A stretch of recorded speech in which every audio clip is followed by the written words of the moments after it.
My name is Rachel. I'm 33 years old and work as a copywriter at an advertising agency, living in the suburbs of Greenwich, Connecticut. My life is about to change dramatically, but before I get into that, let me tell you how I got here from the beginning. It was early summer, 5 years ago. I was attending the wedding of my college best friend, Kate. It was a typical New England early summer day. The air was crisp, and soft sunlight streamed through the windows of the old church where the ceremony was held. During the reception, Kate introduced me to James Carter. James worked in sales at a pharmaceutical company and was already marked as a rising star. Tall, with a gentle smile, he captured my heart immediately. He laughed genuinely at my jokes and listened intently when I talked about my work in advertising. That night, we talked until dawn. Soon after we started dating, James wanted to introduce me to his mother, Eleanor. She was a guidance counselor at a prestigious local high school, devoted to her son, and a well-educated woman. My first impression was of a somewhat formal but refined and intelligent woman. Her attire was sophisticated, a Brooks Brothers twin set with a pearl necklace, typical of New England's upper class. However, as I was leaving that day, Eleanor said something to me. I wonder if advertising work can be balanced with family life when the time comes. At the time, I took it as simple concern, but looking back, perhaps it was the first warning sign. Her words seemed to subtly dismiss my profession. Nevertheless, our romance progressed smoothly. A year later, James proposed at a restaurant overlooking Long Island Sound. When he showed me the ring, tears of joy filled my eyes. But Eleanor's reaction was cold. She apparently tried to convince her son that it's too soon. Still, James, for the first time, went against his mother's wishes and decided to marry me. We held our wedding at the same church where we first met. Kate served as my maid of honor, and I savored the joy of making my vows in the same place where I'd witnessed my best friend's happiness. Eleanor maintained a solemn expression throughout, but I didn't pay much attention to it then. My heart was full of hope for our new life together. We settled into a quiet residential neighborhood in Greenwich. Our white colonial-style house was exactly what I'd dreamed of. From the second-floor study, you could see the ocean in the distance, and wildflowers bloomed in the garden come spring. Shopping at Whole Foods Market and weekend trips to the farmers market became our routine. James found success at work, and I increased my work-from-home assignments. We were financially stable, had good relationships with our neighbors, and were warmly welcomed into the church community. Last summer, I found out I was pregnant. James was overjoyed, and Eleanor offered her congratulations, at least on the surface. During my severe morning sickness, my husband was incredibly supportive. Seeing him like that, I often thought about how fortunate I was to have married him. However, there was a subtle change in Eleanor's attitude. She began talking as if I were her possession, saying things like, "Since you're carrying Jimmy's child, you must listen carefully to what I say. Emma was born this August. She's a healthy girl with big eyes just like mine. She laughs often, isn't shy, and offers adorable smiles to everyone, an absolute angel of a baby. When dressed up, she looks just like a little doll." After giving birth, I took 3 months of maternity leave and then started working from home. With the advertising industry's shift to digital, most meetings were now online, so I thought I could balance childcare and work. However, after Emma's birth, the family dynamic began to shift gradually. Eleanor's visits became more like inspections.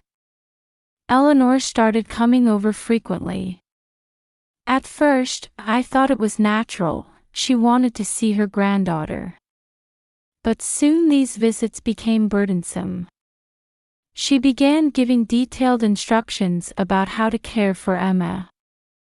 "You're changing diapers too roughly. She's crying because you're holding her wrong. Breast milk alone isn't enough nutrition." She would say these things in that lecturing tone typical of educators. Sometimes she would change Emma's clothes without my knowledge or bring formula without asking. Meanwhile, James became increasingly busy at work and was away from home more often. As a sales manager, his responsibilities had increased, including weekend work. Even when he was home, he was visibly exhausted and couldn't hide his irritation at Emma's night crying. When I tried to discuss his mother's behavior, he'd dismiss it with, "That's just mom's way of showing love." In fact, I could sense him gradually taking his mother's side, saying things like, "Maybe mom has a point." And now, holding 4-month-old Emma, I feel anxious. Eleanor's gaze seems to grow sharper by the day. Especially when she looks at me working from home.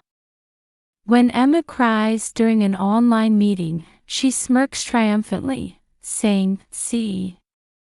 You really can't balance work and childcare." And sometimes, that gaze turns to Emma.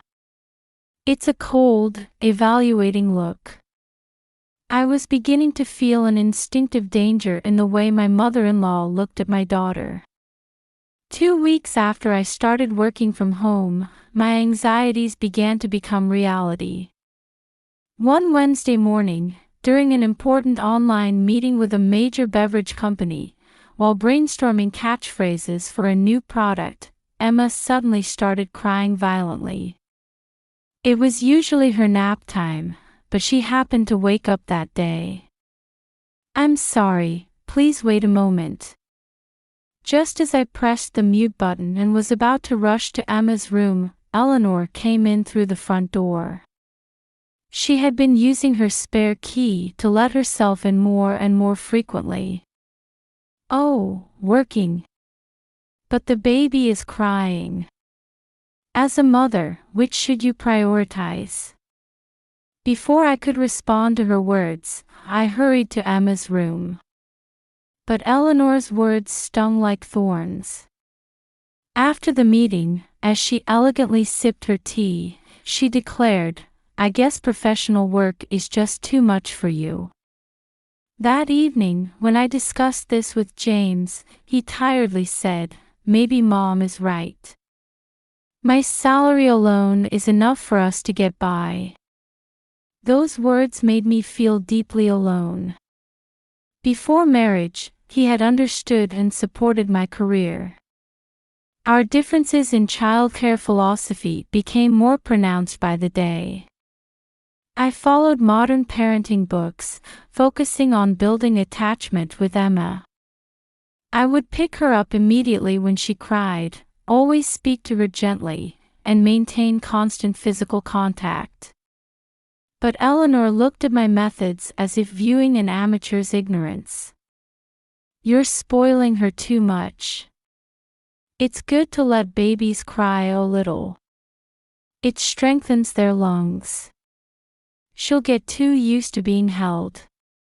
When Jimmy was a baby, I only held him at scheduled times. Those parenting books are just written to make money. Eleanor's views on child-rearing seemed unchanged from 50 years ago.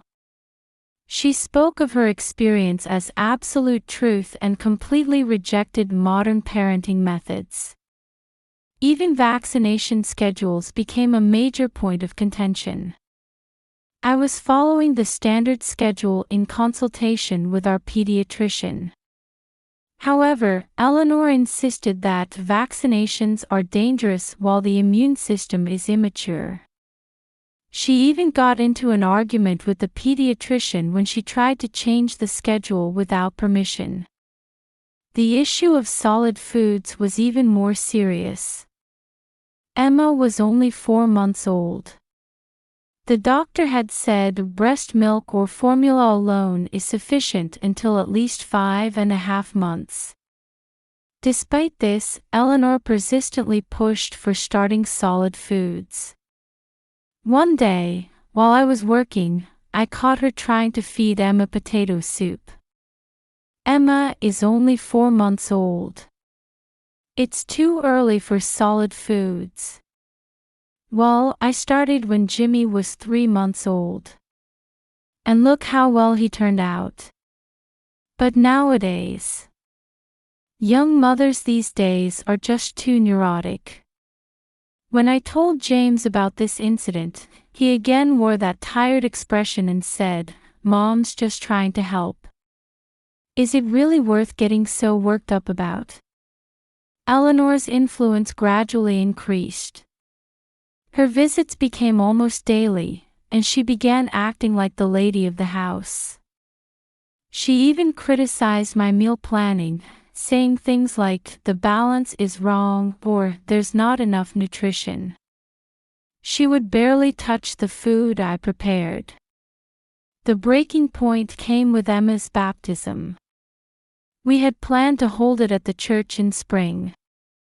But Eleanor suddenly insisted that it's meaningless unless it's during the Christmas season. Even though we had already made arrangements with the pastor, James followed his mother's opinion and changed the plans. My opinion was completely ignored. At night, watching Emma's sleeping face, I feel like my chest might collapse from anxiety. I should be peacefully listening to my precious child's breathing, but I can't settle my heart. I'm haunted by the illusion that Eleanor's cold gaze is lurking behind me. Last week, when I returned from shopping, Eleanor had changed all of Emma's clothes to new ones. "The clothes you choose aren't suitable for my granddaughter," she said, treating the clothes I had carefully selected for Emma like rags. James started coming home even later, and began staying away from home on weekends, claiming work. Even when we did see each other, he avoided talking about his mother and would just sit silently at his computer. There was no one on my side in this house. Last night too, I was awakened by Emma's crying. Standing in front of the cradle at midnight, I suddenly realized, if this continues, I might develop maternal depression. But who could I talk to? A doctor? A counselor? Friends? My mother? The more I thought about it, the more trapped I felt. Emma's smile was my only hope. One Saturday in December, a cold rain had been falling since morning. At 10 a.m., I was holding Emma, looking out at the gray sky. Unusually, James had taken the day off. Lately, he had often been going out claiming work even on holidays. Then Eleanor called. "I'm going to the Stamford Town Center. Let's all go together." Her commanding tone made me hesitate for a moment. "But it's too cold to take Emma out. We need to look at Christmas presents. And we need to buy winter clothes for Emma. The clothes you choose aren't suitable for my granddaughter." James immediately agreed with his mother's suggestion. "Since it's my day off, let's go shopping as a family." There was something hollow in his voice. Eventually, I reluctantly got into the Honda Pilot. I secured Emma in her car seat, making sure she was bundled up warmly.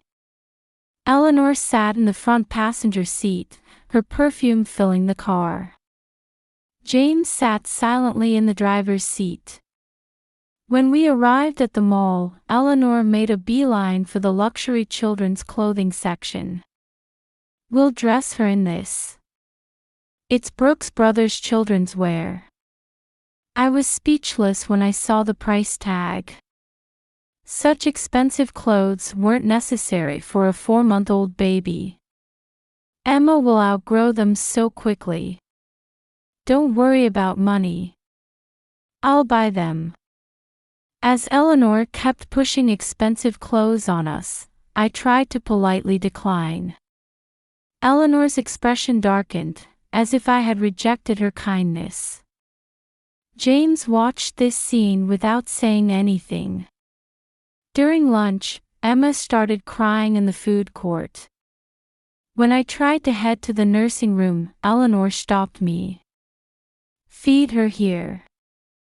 There's nothing to hide." "But Mom's right." At James's words, I let out a deep sigh. As we were heading back to the parking garage after shopping, it happened. Eleanor suddenly snatched Emma from my arms. "Emma, let Grandma hold you." In that moment, I froze. There was a madness in Eleanor's eyes that I had never seen before. She started quickly climbing the stairs. James followed his mother like a puppet. "Eleanor, where are you going?" No response. They just kept climbing the stairs. "Give Emma back." "James, stop her." Despite wearing high heels, she was surprisingly fast. My husband silently followed his mother. I desperately chased after them. 3rd floor, 4th floor, 5th floor. My breath was running out. My heart felt like it would burst. And then, the top floor. On the rain-swept rooftop, I saw their backs. Eleanor was standing at the edge of the parking garage. Emma in her arms looked puzzled, gazing into the distance. James stood beside them, looking on as if it were someone else's affair. His eyes were empty. "This child is a disgrace." Eleanor's scream echoed on the cold wind. "She should never have been born. A shameful existence that stole this woman from my son." "No. Emma is." "Shut up." Eleanor's arms extended over the edge of the parking garage. Emma's tiny body seemed to float in the air. "James. That's your child. Stop her." My husband didn't move a muscle. As if his soul had left his body. "Stop. Please. Give Emma back." I screamed.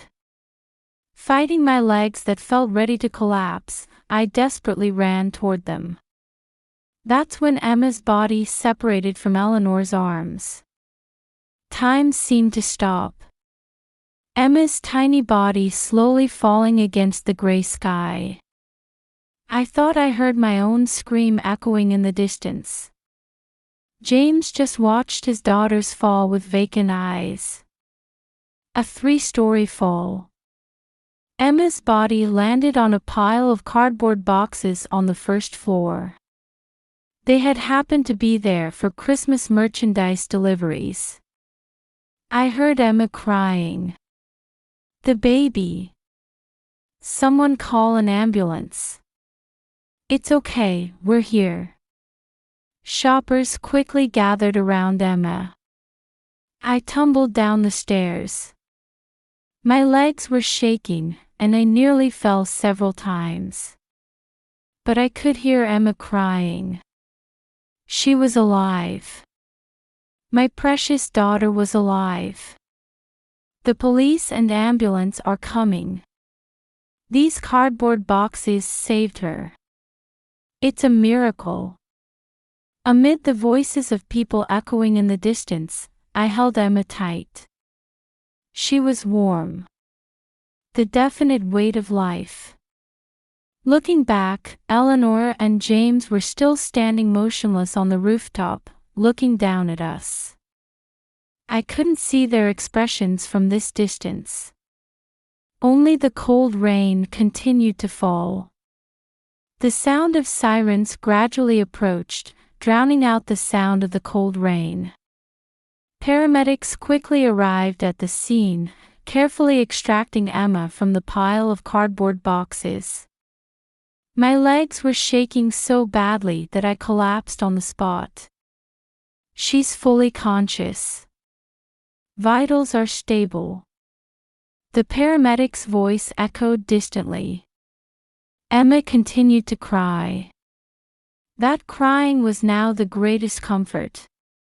We're transporting her to Greenwich Hospital. Family members can ride along. I crawled into the ambulance. Holding Emma's tiny hand, I wished that what had just happened was a nightmare. But this was undeniably real. The police immediately cordoned off the scene and began collecting witness statements. However, Eleanor and James were already gone. Security cameras caught them fleeing down an emergency stairwell on another floor. Two plainclothes officers began pursuing them but lost them in the rain and crowd. At the hospital, detailed examinations were conducted by pediatricians and orthopedists. X-rays, CT scans, MRIs. After each test, the doctors shook their heads. "It's truly miraculous," said the young pediatrician. The pile of cardboard boxes acted as a perfect cushion, preventing serious injury. Just minor bruising and scrapes. I've never seen such minor injuries from a 3-story fall. Emma was admitted overnight for observation. In the pediatric ward's private room, I explained everything to the detectives while watching my daughter's sleeping face. The events before marriage, Eleanor's abnormal obsession, James's changes. As I spoke, numerous warning signs I had overlooked became vivid. "Mrs. Carter, this is clearly attempted murder. We have the security camera footage. Do you know where your mother-in-law and husband might be?" I shook my head. James's phone was turned off. The room was quiet except for nurses checking in periodically. I spent the whole night monitoring Emma's breathing. Every time I closed my eyes, that moment would return. The cold rain. Eleanor's mad eyes. James's vacant expression. And Emma's tiny body floating in the air. The next morning, the incident was the top local news story. Infant dropped at Stamford Town Center, grandmother throws granddaughter. Security cameras capture shocking moment. Father suspected as accomplice. Miraculous survival, cardboard boxes save 4-month-old. Social media was flooded with videos of the incident and angry comments. Multiple witnesses posted their accounts, revealing more details of the incident. At 8 a.m., James suddenly called. "Rachel. Mom is distraught." His voice trembled like a lost child. "We're going to turn ourselves in. But through a settlement, this was an accident." I silently hung up. Eleanor also called repeatedly. Her distressed voice was left on voicemail. "It was an accident. I have a medical condition. I've been seeing a psychiatrist. Please understand. For Jimmy's sake. For your sake." Her excuses continued. but they no longer reached my heart. In the afternoon, I received word that the police had apprehended Eleanor and James. They had taken refuge in a law firm. From there, Eleanor's shocking past came to light. She had been receiving treatment for severe obsessive-compulsive disorder for over 15 years. Her early retirement as a high school counselor was due to concerns about her excessive intervention with students. Records showed she had destroyed relationships with those around her in her pursuit of perfection. Eleanor's psychiatrist testified, her symptoms manifested particularly strongly in her obsession with her son. She had a strong tendency to completely control her son's life, which sometimes appeared as schizophrenic-like symptoms. During the investigation, records from James's childhood also emerged. Excessive expectations and control from his mother. A repressive environment where emotional expression wasn't allowed.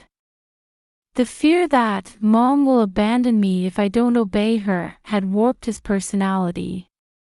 School records described him as an introverted student who rarely expresses himself, with career choices heavily influenced by his mother. Teachers had shown concern, but due to Eleanor's social status, they had avoided active intervention. The prosecution submitted extensive evidence to the court: security camera footage, witness testimonies, Eleanor's psychiatric records, James's school records. During the evidence review, it became clear how Eleanor's controlling personality had distorted her son's life. After psychiatric evaluation, Eleanor was deemed fully competent to stand trial. Her actions were determined to be premeditated rather than impulsive due to mental illness. The trial lasted 3 weeks. Eleanor was sentenced to 12 years in prison for attempted murder. James received 4 years as an accomplice. In explaining the verdict, the judge stated, "This is a serious crime that endangered a young life, and even considering the defendant's circumstances, prison time cannot be avoided." Now, 6 months after the incident, Emma and I have started a new life in Boston. My parents have moved nearby and become strong supporters. I attend psychological counseling once a week. Though I still struggle with flashbacks some days, I'm definitely on the path to recovery. Emma continues to grow well and still laughs often. At 7 months, she's learning to pull herself up to stand. My previous advertising agency has allowed me to work remotely. I'm gaining new clients and enjoying fulfilling days. Thanks to my parents' support, I'm gradually gaining confidence in balancing work and childcare. Recently, my divorce was finalized. I sealed away our wedding album, found during the move, in a cardboard box. I accept the past as the past and look forward. That's the choice Emma and I have made. Mama, love you. These were Emma's first words. Though she can't pronounce them perfectly yet, those words fill my heart with warmth. We will walk our own path from now on, without anyone's interference. Outside the window, Boston's spring breeze was blowing. As cherry blossom petals danced in the air, Emma took her first steps in the garden. We were beginning our new life with sure footing.